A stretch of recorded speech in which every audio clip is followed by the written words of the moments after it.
What is it all about? A chorus line is a musical with music by Marvin Hamlish, lyrics by Edward Kleben, and a book by James Kirkwood Jr. and Nicholas Stunthay.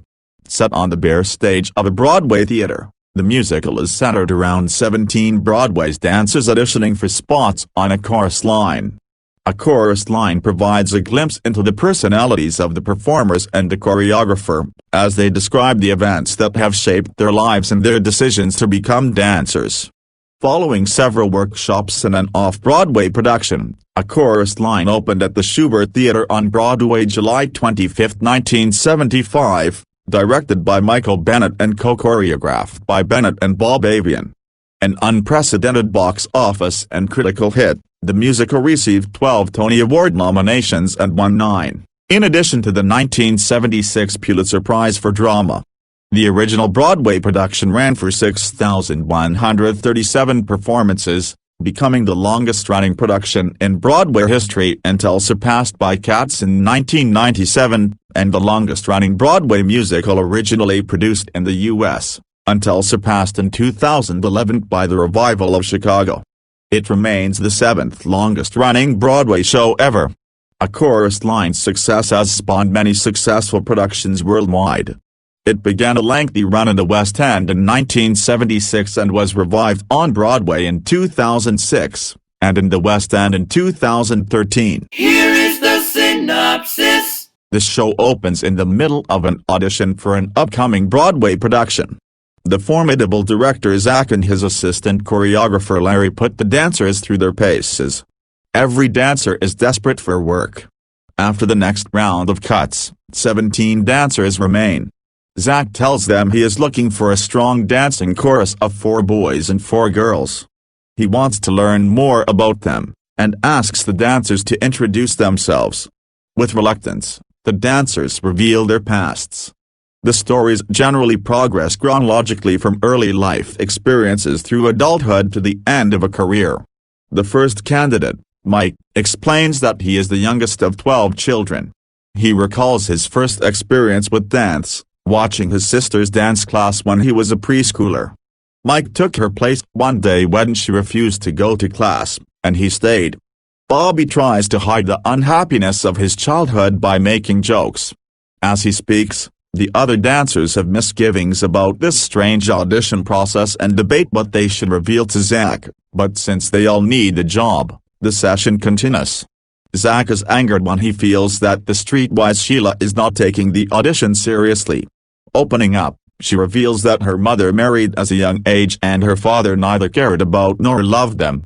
When she was 6 she realized, as had Bibi and Maggie, that ballet provided relief from her unhappy family life. The scatterbrained Christine is tone-deaf, and her lament that she could never sing is interrupted by her husband Al finishing her phrases in tune.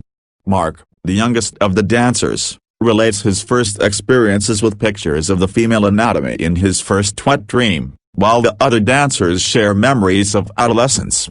The 4'10" Connie laments the problems of being short, and Diana Morells recollects her horrible high school acting class. Don remembers his first job at a nightclub and Judy reflects on her problematic childhood while some of the auditioners talk about their opinion of their parents. Greg speaks about his discovery of his homosexuality and Richie recounts how he nearly became a kindergarten teacher.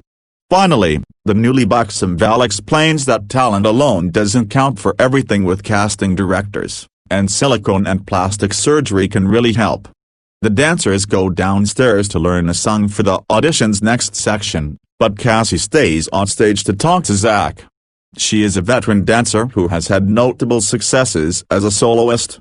They have a history together. Zach had previously cast her in a featured part, and they had lived together for several years. Zach tells Cassie that she is too good for the chorus and shouldn't be at this audition.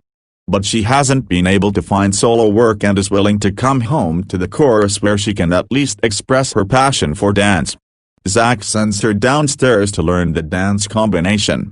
Zach calls Paul, who has been reluctant to share his past, on stage for a private talk, and he emotionally relives his childhood and high school experience, his early career in a drag act, coming to terms with his manhood and his homosexuality, and his parents' ultimate reaction to finding out about his lifestyle.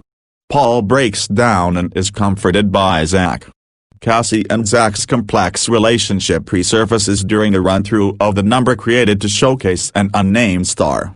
Zach confronts Cassie, feeling that she is dancing down, and they rehash what went wrong in their relationship and her career.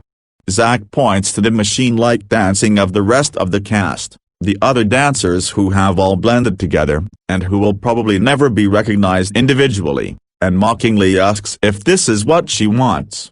Cassie defiantly defends the dancers. "I'd be proud to be one of them. They're wonderful. They're all special. I'd be happy to be dancing in that line. Yes, I would."